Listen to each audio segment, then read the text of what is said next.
you hear me? Yeah, I can hear you, but I And can't. see me, I know. Let me. Okay, Yeah, here it hi. is. Hi. Nice to meet you. Nice to meet you too. How are you? Can you hear me? I can hear you, yes, perfectly, loud and clear. Okay, awesome, awesome. How are you? Very good, very good. Yes, a little bit strange with all of these things that are happening around the world, but I'm all right. Yes, I hope that you're safe too. Yeah, yeah. Fingers crossed. Actually, it's just getting worse over here, to be honest. I'm sorry. Before I start, Mhm. how do you pronounce your name? Miguel, Miel. Okay, Miel. All great. right. Yes, Because I don't want to get it wrong. don't Uh, worry. It's like the U. It doesn't pronounce. That's why, because since it's Spanish, so I don't know, H is silent. So I was like, okay, wait, I'm sure I know that I'm pronouncing it wrong. So I better ask him before I start to and call you some funny names. So where are you right now? Are you outside? That's a pretty. Yes, I'm in my mother's house. I'm on vacation, so I went here and Oh yeah, I heard. in So the were you outside. stuck because of the vacation, because of COVID, or like this No, happened? basically because I took vacations in these dates Okay. for any special reason. Right. So tell me about you. Because firstly, thank you for doing this, taking your time and actually coming here and having this conversation. Because I really found um, your Instagram very interesting. So Thank I'm you all very much. I haven't studied anything because again I would like to know more from your side. So I was like, you better tell me about it. Excellent. Yes. Well, I'm a young designer. I'm 26 years old, and basically, I started studying design in Barcelona, although I'm from another city. And over there, I had like a very technical background. I was studying it as an engineer designer, not as a product designer itself, with a more technical background. And during these studies, I went to Chile to study abroad, and there I did purely industrial design, no? And this is very important for me because this changed my mindset, no? Of everything there in Chile. I saw that there were crafts everywhere, and it was very interesting for me the use of working with your hands and developing projects and prototypes and working closely to craftsmen. And I started there a very interesting subject, which was called, I would say, it's like local workshop.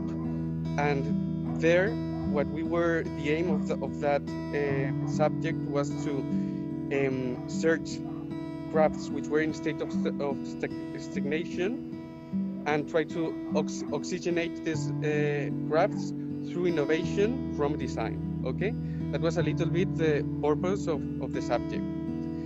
And basically there you could take any crafts that you wanted. So I didn't knew anything of crafts, and there they had lots of strength in ceramics and in clay, and I had no idea about that, so I just tried to search a little bit, no? And I started working with different craftsmen to work with my hands to understand the material, its properties, how you develop pieces, how they think, what are their problems, concerns, etc. And it was like a very large subject where I developed lots of ideas. I'm a person which has always loved nature, and I believe that nature is something that we designers have to always look at, because basically nature is the most powerful and perfect design ever developed.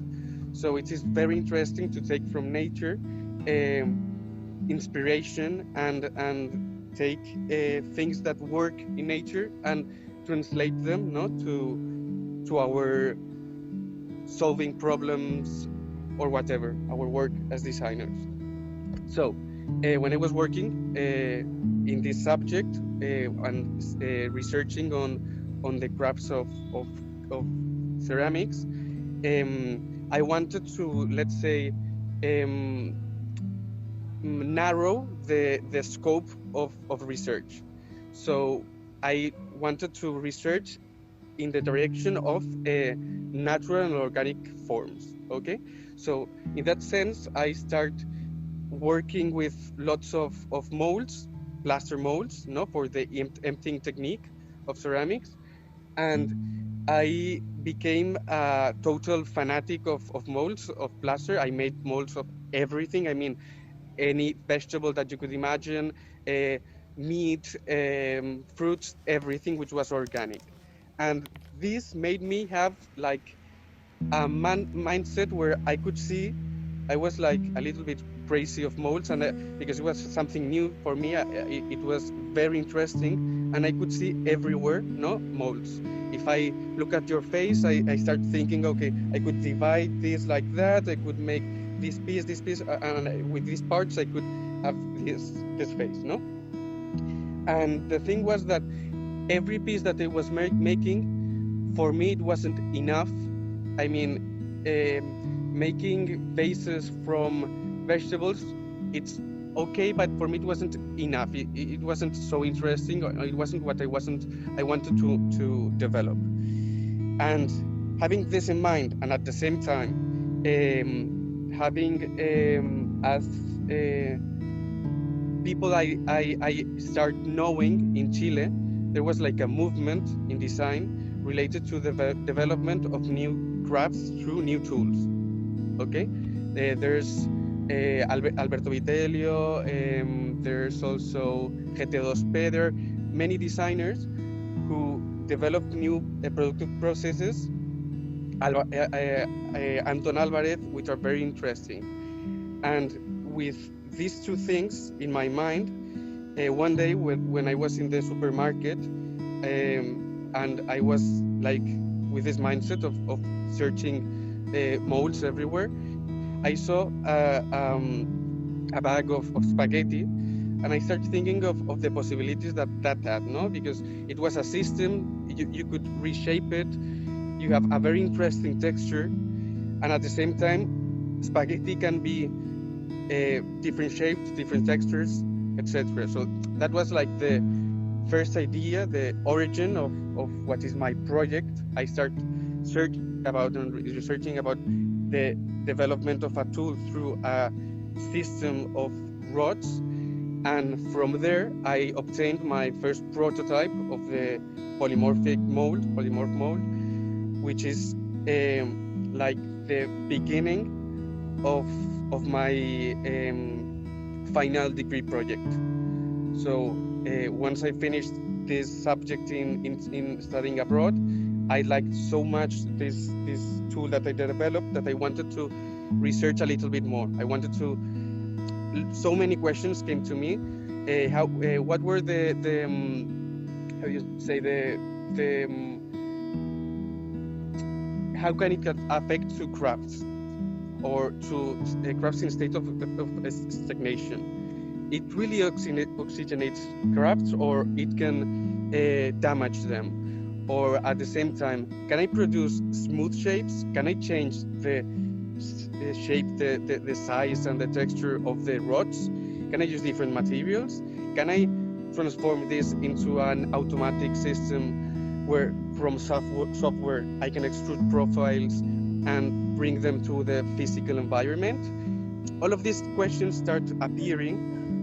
So what I start doing as my final degree project, and when I finished my career as my own personal project, was to research around the logic of this machine and the development of new pieces of different materials. So until now, I've developed like 3 projects with this machine, with this tool. I developed a crockery which is made up of porcelain. I made up a vessel of silicone and a lamp of terracotta. And I've also been researching in other, like extrapolating the essence or the logic of the machine to other disciplines. For example, I've been researching a lot with thermoforming.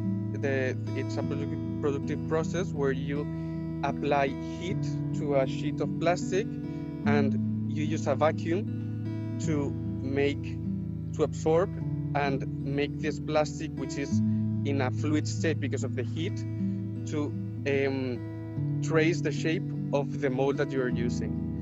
So this is like another path that I was working, and basically this opened me a lot of doors. From there on, I won a prize, and I was published in many magazines, and here I am now. So basically that was like a little bit my path on this.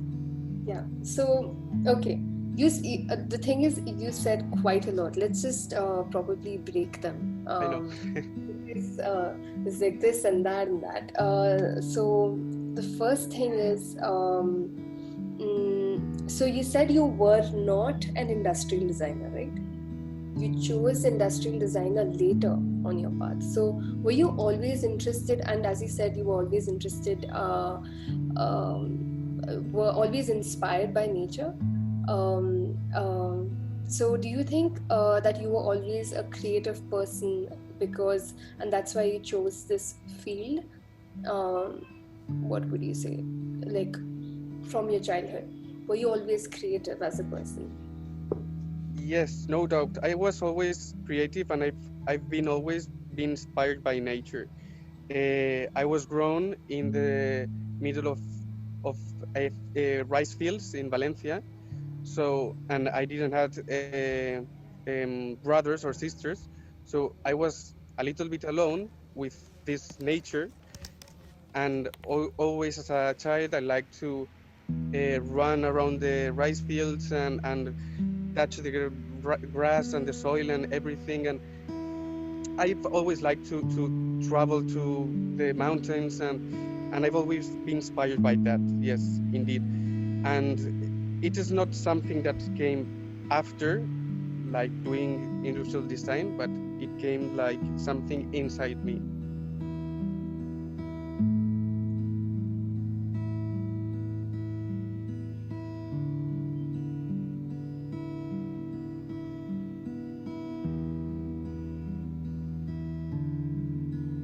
Sorry, that was one more.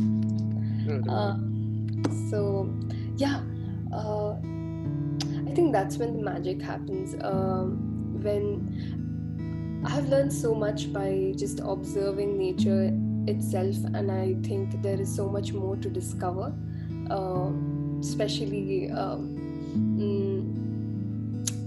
being I could relate to you because I myself am the only child, and I also live in a small town where I'm like surrounded by nature, and I love to collect dead insects because it's just so fascinating.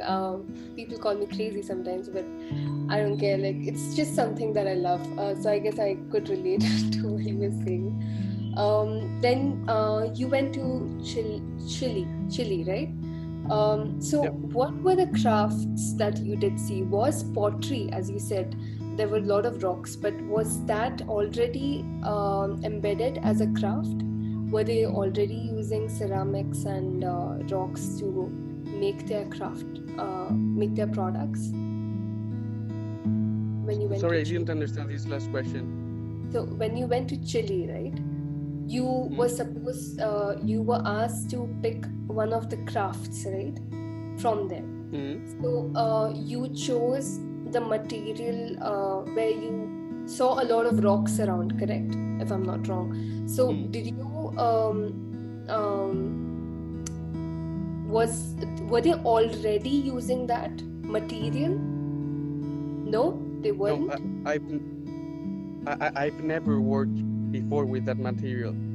And the reason why were the craftsmen over there situated? Yes, they were. Yes. Okay. They were using exactly. Yes.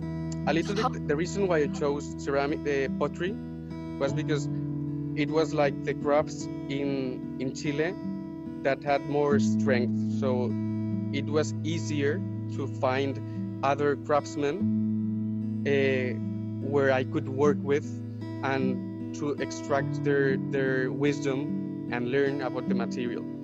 And at the same time, I had no idea, so I wanted to learn and absorb as much as I could. What were they making out of the material?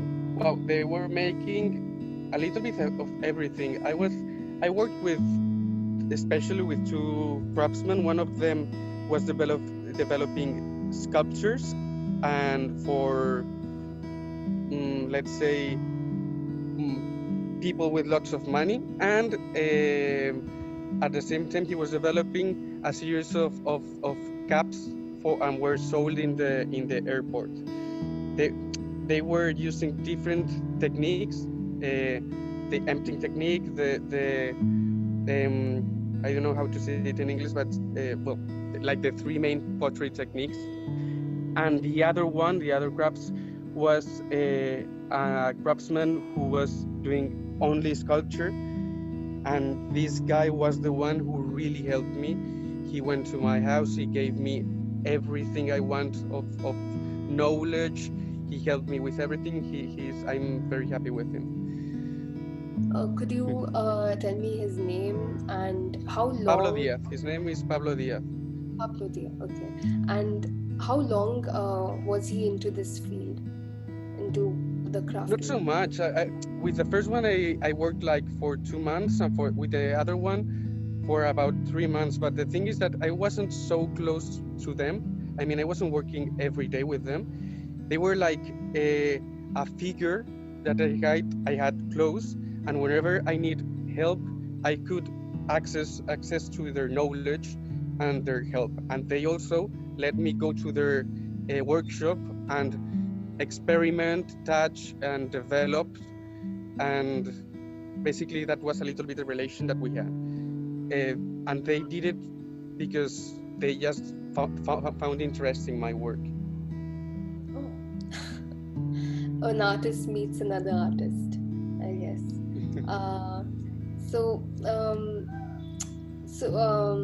Is this craft that you talk about a little like old, or it just happens to like run in their family or something? Is this craft that they were doing, it wasn't especially old. It was, I mean, no, it wasn't especially old. But I needed, the thing is, during the development of the project, basically, no, I don't know what I was going to say. Yes, it wasn't like very old crafts, exactly. But finally, when I developed the project, I found that the tool was very interesting. Okay, the machine was very interesting, but it wasn't a solution for crafts in state of stagnation. I mean, if a craft is in a state of stagnation, the only thing that design can give to these people in order to help them, I would say that is the tools and the methodologies from design in order to make them be able to express and grow from their own and using their own background. Because if not, if as a designer you try to impose your new techniques, what you're doing is you're killing the roots and the culture and the all of the crafts that have developed during time. So in that sense, when I developed the tool, I wanted to continue developing, but with another concept, which was basically open another horizon or another path in crafts. But I didn't want to oxygenate no more crafts because it had no sense. What is this machine you talk about? You said machine.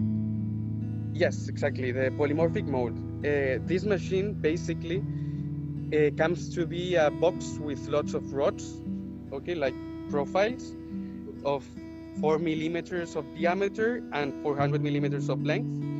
And what this machine allows me is to manually extrude these profiles, these rods, and make shapes with them. With these shapes that I have extruded manually, I then can trace them by the use of different materials and either make pieces in the same machine or make molds in the machine, and from these molds produce new pieces.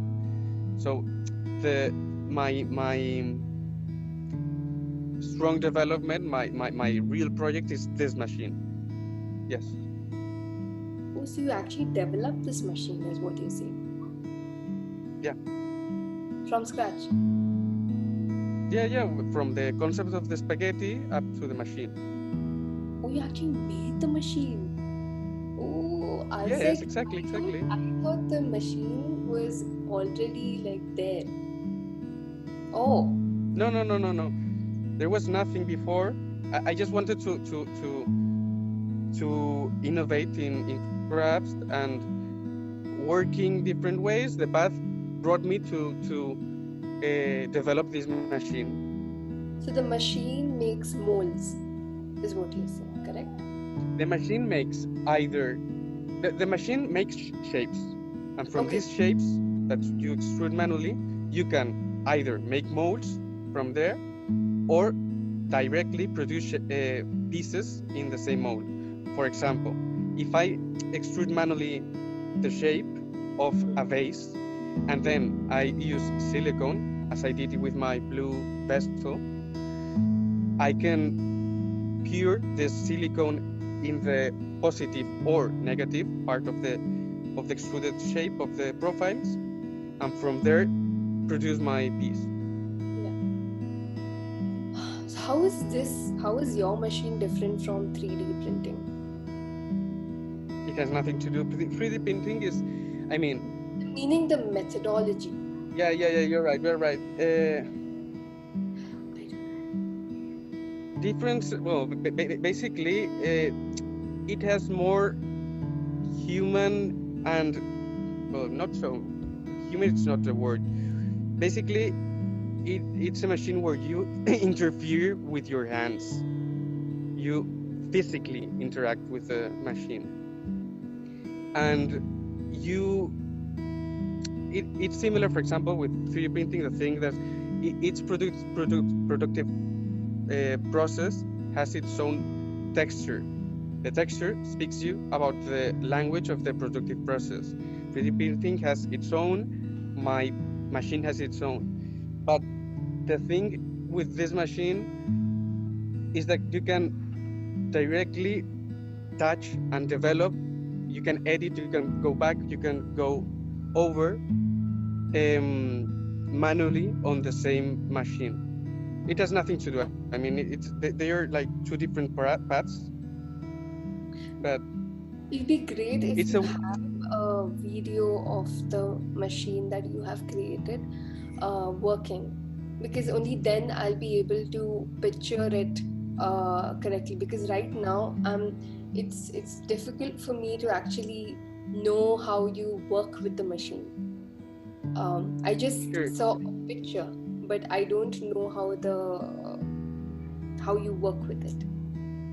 You know, but it'd be great. Okay, I can show you images. Can I like screen? Show in the screen? Yes, compartir. Here it is. Yeah, I mean, you have to enable me to.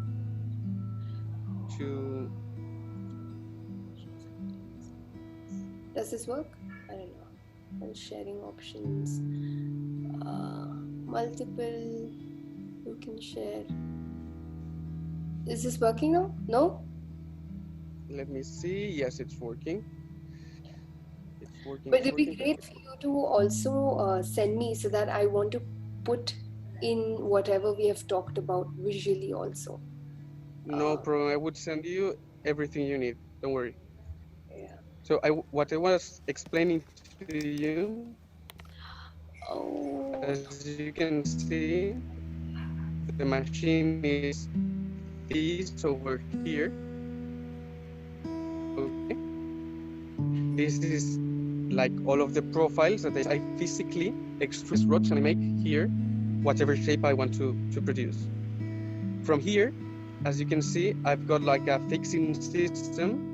I fix these rods, and I settle the machine in vertically. All right. Once I've got it vertically, as you can see here, what you can see is me extruding the profiles. Here I have the shape of the, let's say, the jar. No?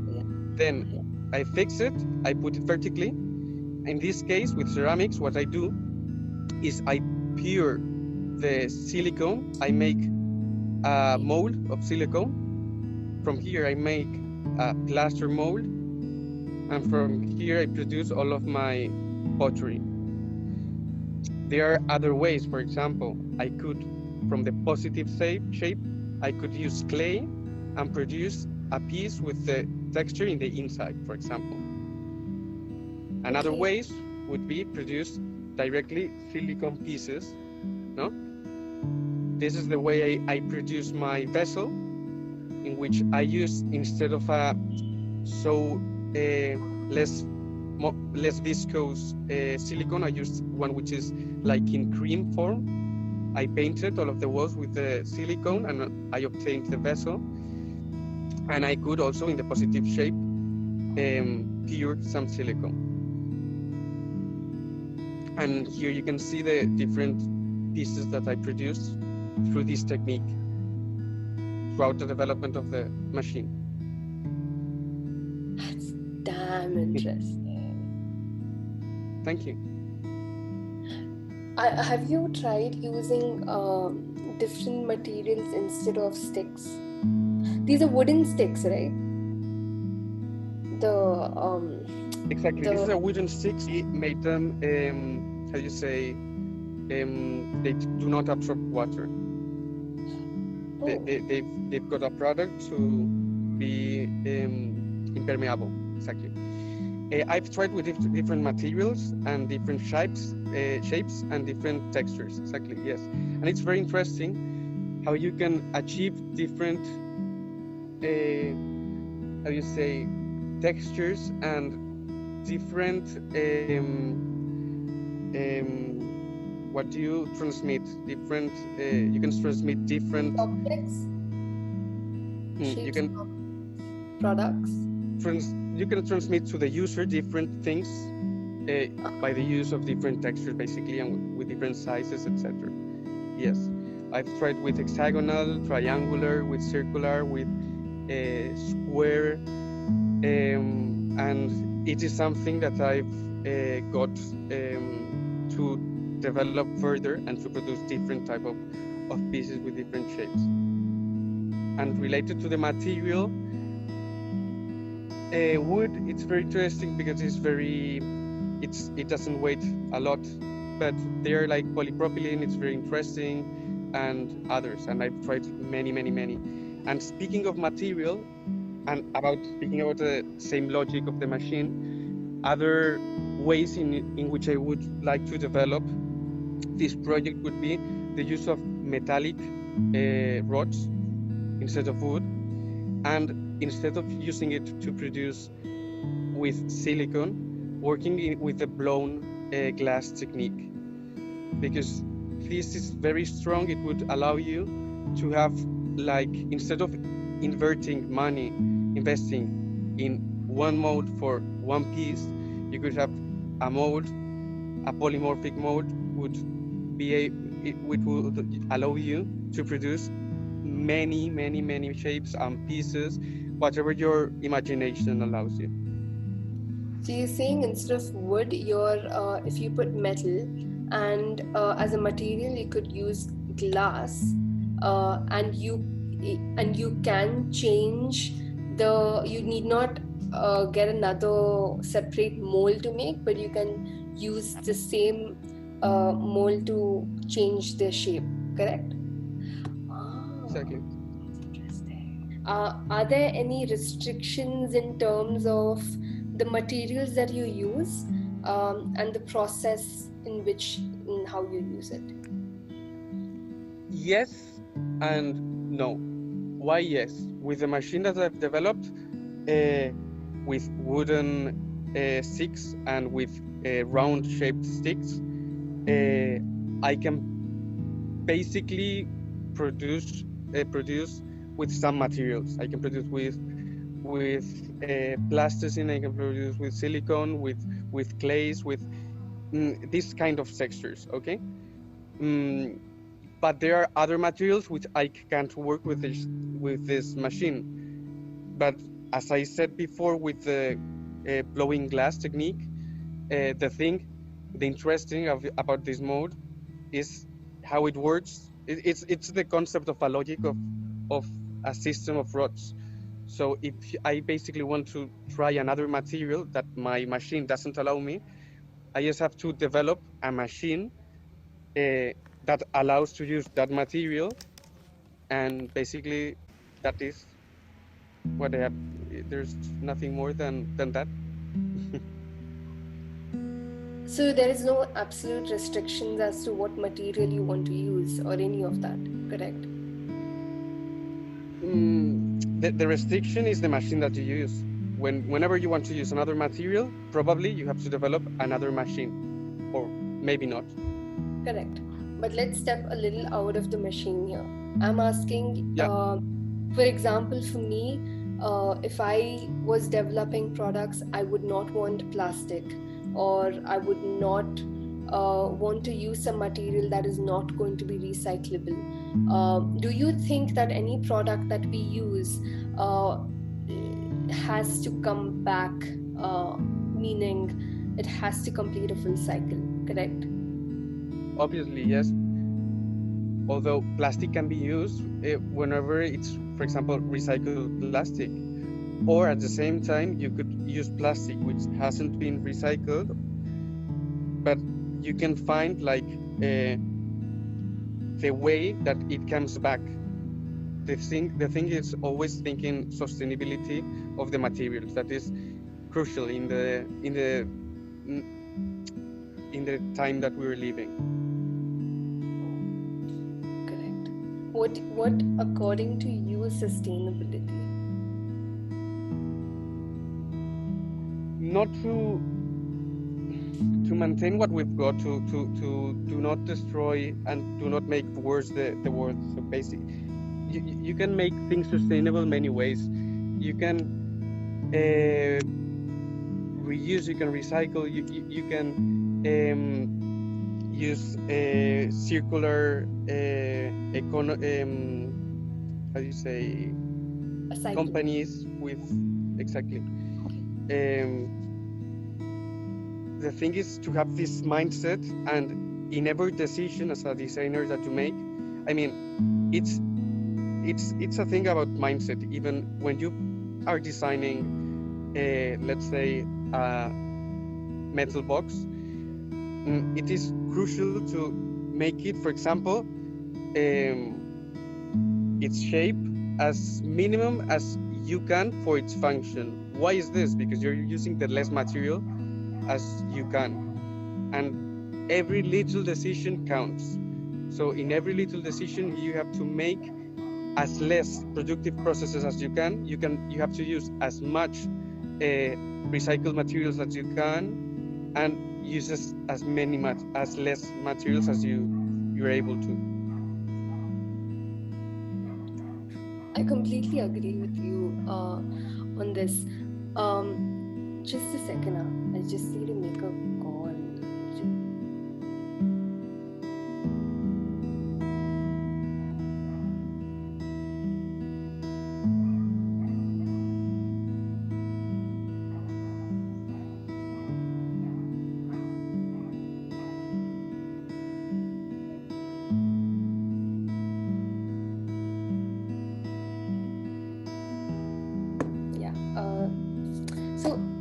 This, I had a very interesting, since you are an industrial designer who designs products, I had a very interesting conversation with Natalie, and she is from Netherlands, and she was talking to me about her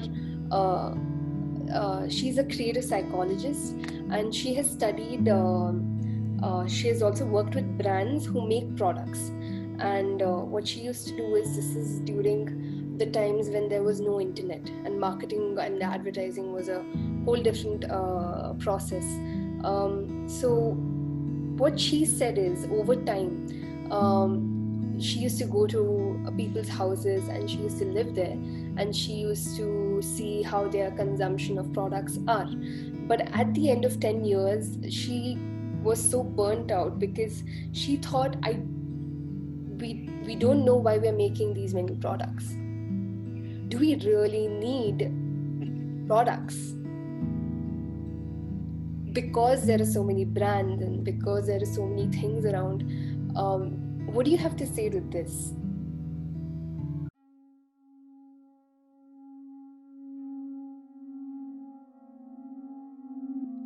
We need to renegotiate the idea of minimalism. The term was originally coined in the late 1950s to describe the abstract visions of artists like Frank Stella and Carl Andre, but has since been co-opted into an aesthetic that leans heavily on class privilege and the ability to choose less. Today, I want to critique what minimalism has become, and then point towards a minimalist lifestyle that moves away from aesthetics and into politics. Ultimately, minimalism has promise for socioeconomic and environmental reasons, but we need to understand that its current state is more an extension of consumer culture than a movement toward an environmentally and materially conscious society. The trend of minimalism as a personal aesthetic has spiraled out of control in recent years. Somehow, it has become the opposite of what it was trying to be. Now, for certain minimalists, the lifestyle means a tightly curated wardrobe of expensive clothes and an aesthetic of white on white on white. Using minimalism as a style merely replaces one form of conspicuous consumption with another.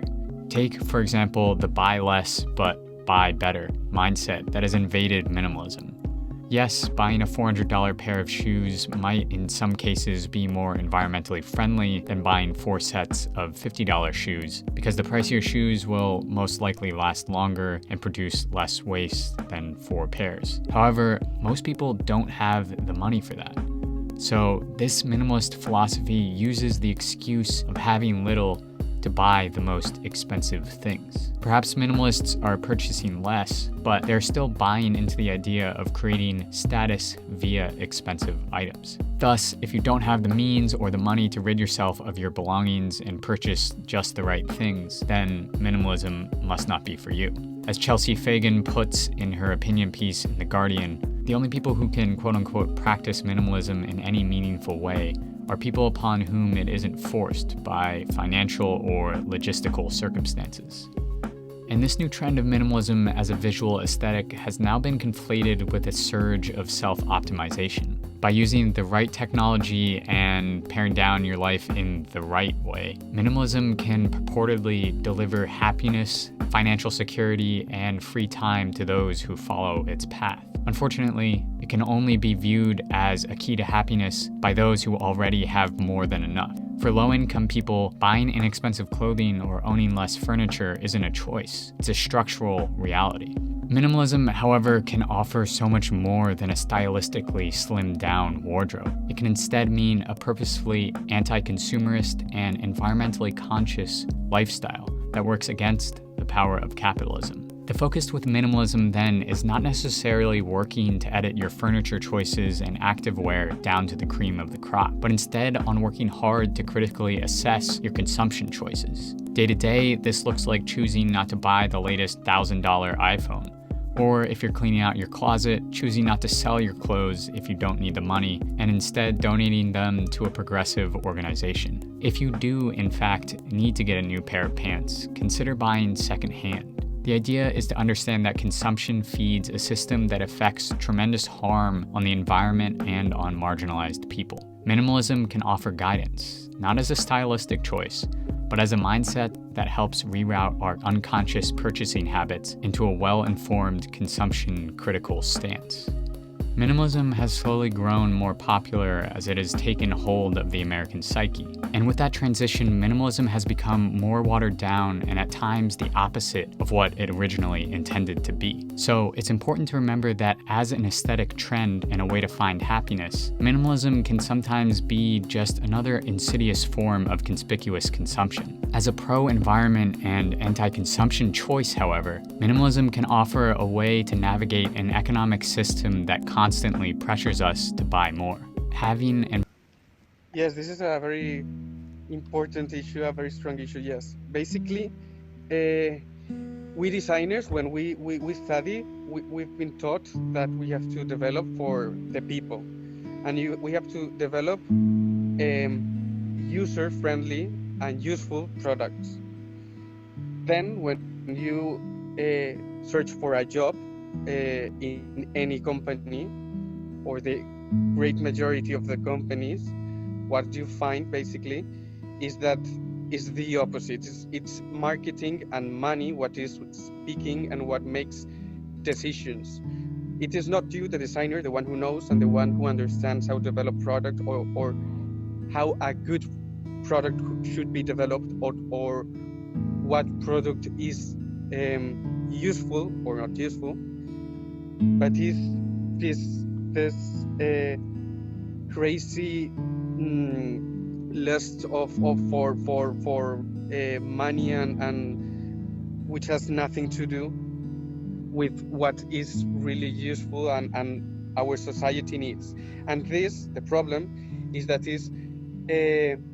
it's growing over and over, and it's like the food that we are giving to the users. And users do not understand the product. They are, how do you say, analphabet. They do not understand the language of product because of this. And in that sense, they are buying because of consumption and marketing and publicity and all of this, without having a critical understanding of what they need or what they are buying, or if it's good or if it's not. So yes, it's. Did you always follow this pattern?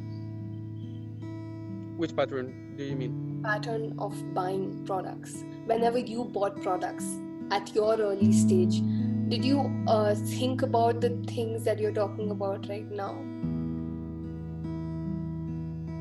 Meaning, yes, I've always been yes. Look, and being conscious about all this.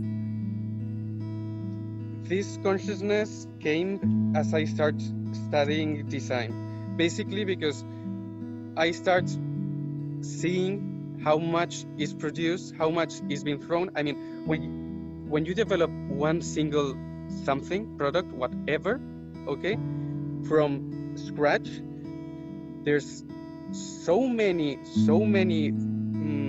trash being thrown away, so many unnecessary processes, and I'm speaking just to develop the product. Then once the product is developed, you've got all of the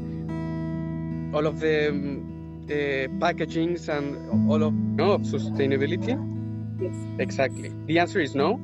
And the answer is, I started being aware as I started being educated and understanding how things were produced. So any designer, as we develop and we start to understand, we start being aware and we start having this sustainable mindset. What happens is that people are not educated and do not know how products are developed.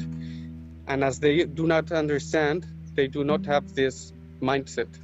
And that is something that we have to work in order to make users understand how things are developed and have this educational background, which I think that is very important for anyone that buys, which comes to be anyone. Do you think as a designer, I see that's the thing. For me, I don't think design just sticks to the people or to us who design stuff. I think it's its design can be applied anywhere, can be applied to systems and can be applied to your products or to your lifestyle. But I'm saying this gap that we have as a designer also, it's not just developing products or it's not just making designs or something, right? It's how you communicate this language that you know to the people around. It is very sad and it is very hard. We as designers, what we can do is, first of all, in every product that we produce, we have to underline the importance of this sustainable product. And this is something that probably users will read and it will enter from one ear and it will go outside of the other. But little by little, I think that it's something that they will start absorbing. I mean, they must absorb that. At the same time, we as designers, when we develop products for any company, we have to be strong and we have to try to be consequent or with what we think is good. And we have to try to maintain sustainability as a main of development of any product.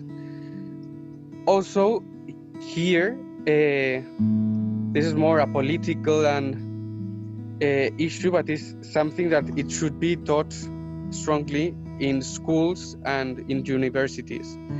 Because if not, there's very little that we can do to erase this problem. I meit we can do as much as we want, but if this isn't taught in every school, it can be changed. COVID really kind of, it was a kick in our butt to really understand and start questioning the systems that already exist and our ways of living. I think. Exactly. Yes, you're true. We've seen with this situation that the world can stop, and it is hard, but it is not impossible. Which means that if we all work together and we really believe in making this change, it can be accomplished. The thing is that it is something which it is not the interests of the people with most power entering in dispute with this. And what I was going to say was, I can't remember. Yes, basically that. Do you think industries need to start working alongside craftsmen or artisans? That would be beautiful. I would love that. To incorporate the culture and of course, because I think, yeah, that would be interesting, isn't it? Because I've always seen, for example, again, I would say one of my friend, Rashmi, she was talking about textile industry. Now, India is big in textile industries. There are artisans who used to hand weave clothes, okay, and this is a culture that goes back probably, I may be wrong, but hundreds of years. And right now, it is already dead. Actually, it's not even dying; it's dead. And there are only probably 20 left. And there was a village where there was these, every home had a weaving machine. Every home had, they used to weave. But right now, there are none. There are none who weave that sari, what we call over here. And that was taken over by these machine-made industries. I mean, I hope there are brands, I hope there are startups that actually look at least geographical wise. If I was a startup located at such thing, and if I was making such product, it would be good, or it would be a nice idea to incorporate the cultural side of that place as well. No doubt, yes. More than companies, which is very hard to make people with so much money and power to understand or to even care about this. I think that the important thing is for designers, we develop products, we that truly understand the backgrounds, and I think that indeed the majority of us tend to do. I mean, it's part of our DNA, it's part of our methodologies developing to understand, to where our anthropology is at, and to dig and try to find what was before, and try to understand the culture and the background of productive processes of handcrafts. And I think that it truly is very important for development of anything. As a designer, it is something that you always have to have in mind. Yes. The Japanese philosopher Yanagi Suetsu once said, "Make beautiful things. Make things to be used. Eliminate anything that is unnecessary." Is simplicity the key to good design? These are some of the questions I'm going to be discussing with prolific designer and architect Oki Sato. Oki Sato is known for working on roughly 400 projects at a time. His playful yet simple style has made him one of the world's most in-demand designers. I'm on my way to his Nendo studio in the heart of Tokyo to find out what drives him to design.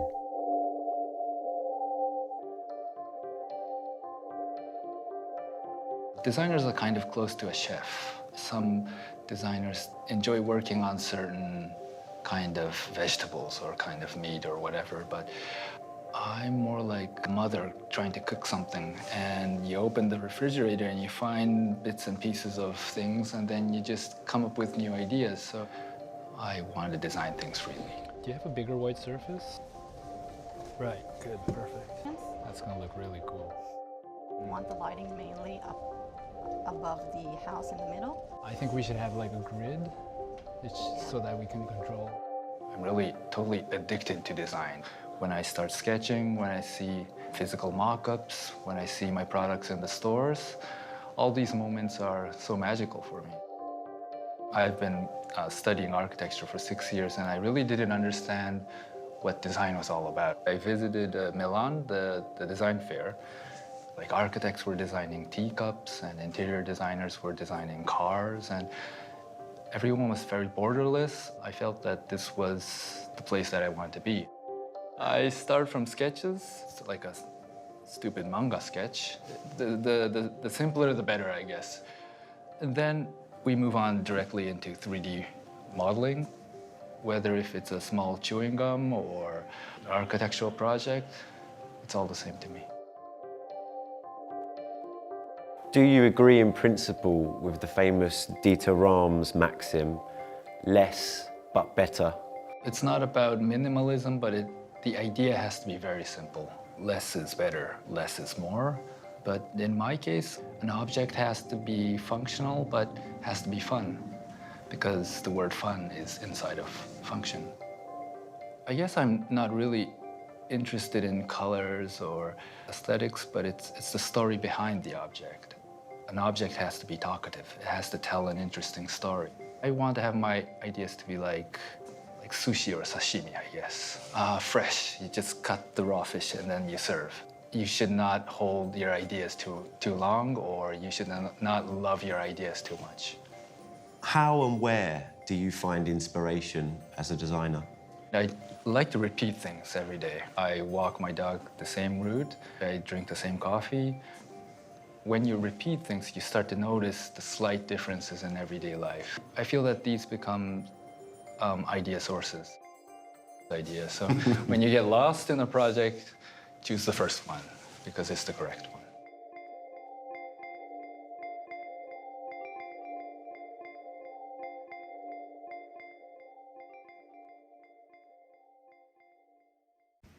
What is the best part of your process? Oof. I like all of them. Questions. Yes. Sorry, making you think a lot, but yeah. No. Don't worry. I think that what I like more, there are two steps. I love the step of wearing the anthropologist hat, of emphasizing, of learning and understanding and researching, because there I absorb so much information, I grow so much, I learn so much. I find it very interesting, and it's crucial. It's like the most important part of developing any product. And after that, another part that I really love is the part of opening and developing as many ideas as you want. I really enjoy that. I would, if I could like be all of my life developing ideas and creating and having different concepts, etc. It's very fun for me. What is the product that you would love to work on? Is there a particular product that you really are fascinated by? I mean, yes, so many products. But I think that I'm not especially, I mean, there's nothing that I would like to close, you know? I like to be open to working anything that really needs to be solved. Let's say, find a problem and solve it. So I would say that there's not anything special that no. Okay, fair enough.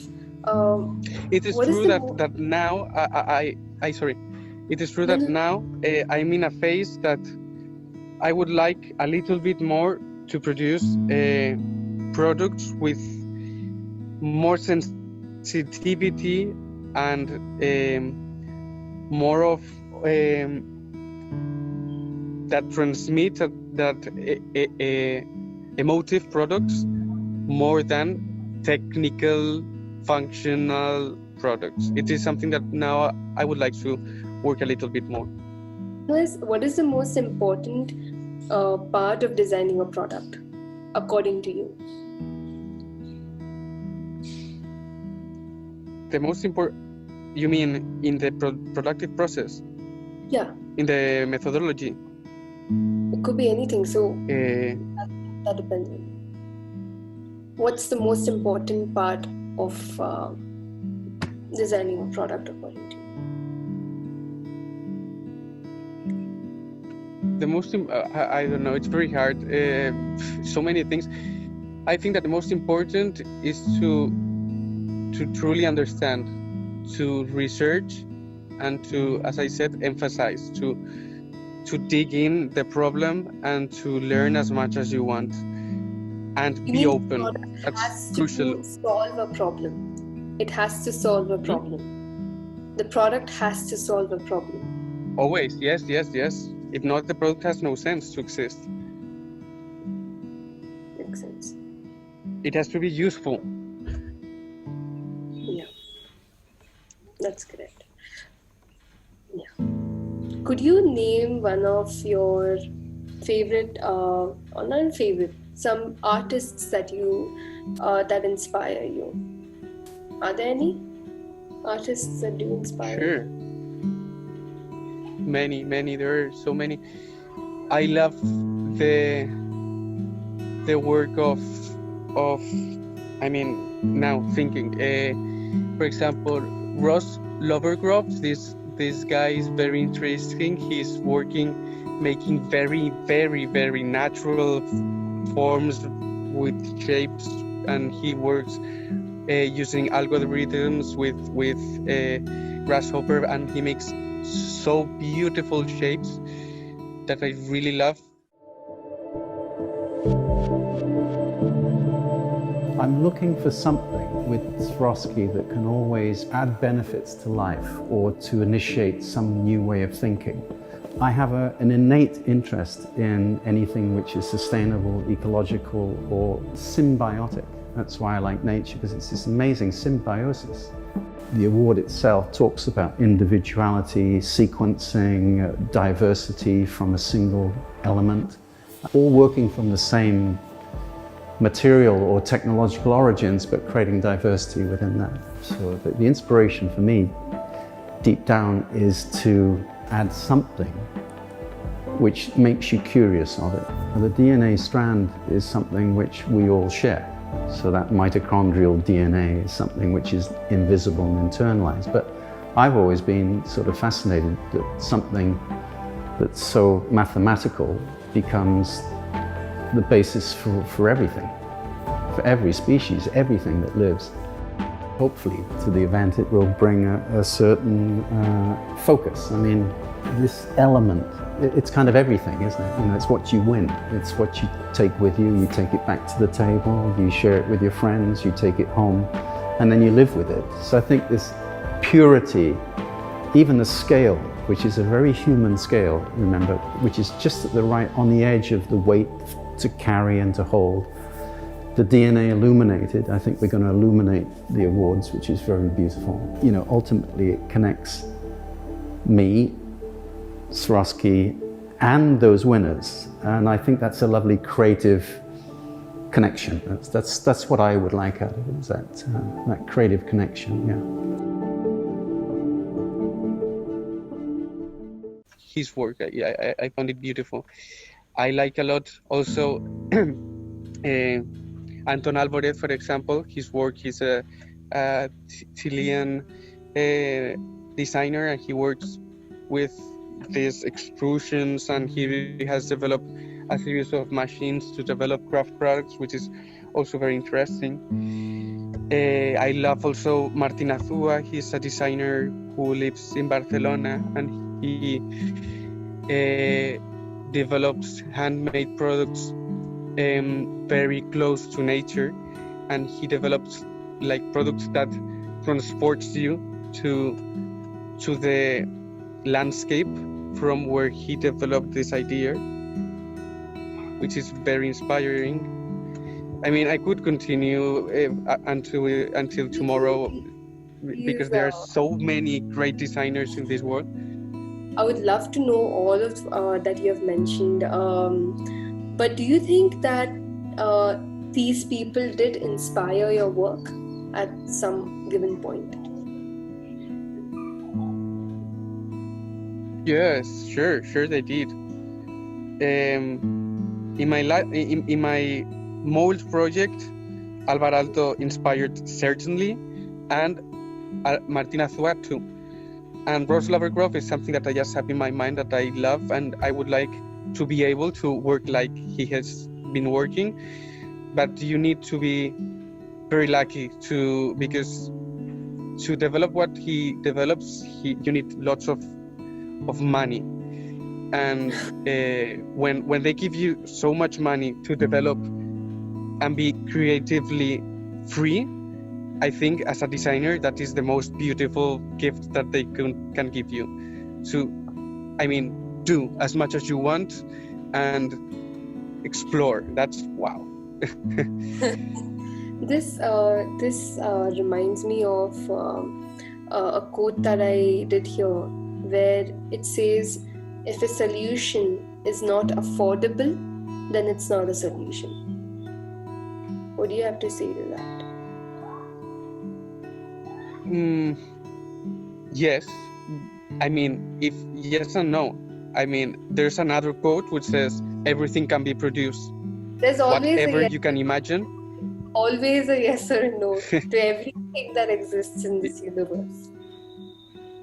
Exactly, because it's that if it's not affordable, I mean, obviously, if the purpose of this vase that you've designed, it's not affordable for those users that you were thinking of, or for anyone, then the vase itself has no sense, unless you want to use it as an exhibition because it's as one artistic concept or whatever, no?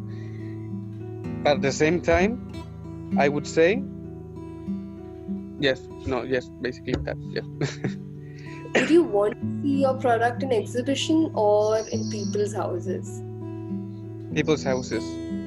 But Why? first, to be able to be known, it is very important as a designer to open, to make everyone know you, and from there you can access and be able to sell.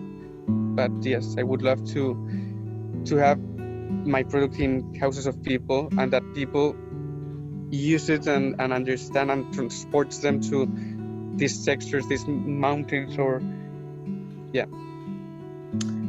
So what would you say to someone who's just beginning, or who just is a who wants to become a designer, or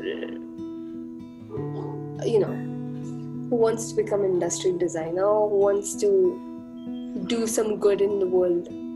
What would you say to them if you had to say anything? Go ahead. I would say go ahead. I mean, what would I say to someone, to a designer who's just finished university, for example, no? Or to anyone that wants to study design? Yes, go for it. I mean, before, when I studied design, I wanted to study design, but the thing is that working as a designer, it's not always secure path that gives you. It's a little bit it's changing, and with all of the crises that we're living here in Spain, we had one like some years ago. Now we've got this new one related to the COVID thing, and it is hard, but if you really truly love it, it's worth so much. And I would say that you have to always work very hard to basically use the rice diet, because it's a profession, a job that requires lots of money to develop prototypes and products, but it works so much. And to be insistent and go for it, I don't know, it's a beautiful, and I think that is something that people choose because they truly love it and they understand it. Do you think any of these processes that we go through can be should be taught to people? Because I only say this because only when I went to design school was I able to expand my thinking towards everything. Like I don't think that my mind shifted as much as when I was studying in a design school, because everything changes, like the way you see things and the way you consume the content, be it culturally or be it I don't know, like design wise or inspiration. I really think the concept of design thinking, I would say, needs to be applied to and taught to everyone, I think, because we are humans and we are creative beings, and I think we're here to create because that's what we are here for. And you have to, and I think design thinking is one of such powerful tool, because I'll tell you this again, a lot of people like, oh, artists or designers must be like insanely creative or lucky or blessed, or oh my god, you're so artistic, oh my god, you're so creative. But no, man, like I think we all are, but it fades away over time because again about choices and decisions, but I really wish that design thinking as a concept is put into education systems, because it's limitless when it's given, and especially to a young mind. I think it's going to blow everyone or the whole thing. No doubt, it's very interesting what you're saying, because it's something very easy to understand. I mean, in 2 hours you can explain the concept of design thinking and how it works, and it is something that you can use, you can extrapolate for almost everything. You can use it to design how you want to develop your life. For example, I want to reach to be something, or you can use it to anything in connects with different senses and different purposes. It is a very strong tool, and I think that is underestimated and undervalued, but little by little it is being used more and more, and I think that it will have more strength. But it's very interesting that to teach to little minds.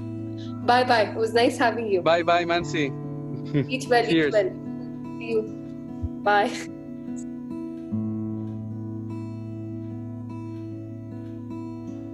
Awesome. Great, thank you very much, and we are in contact. Now I'm going to eat because I'm starving. Oh my god, you didn't have your lunch?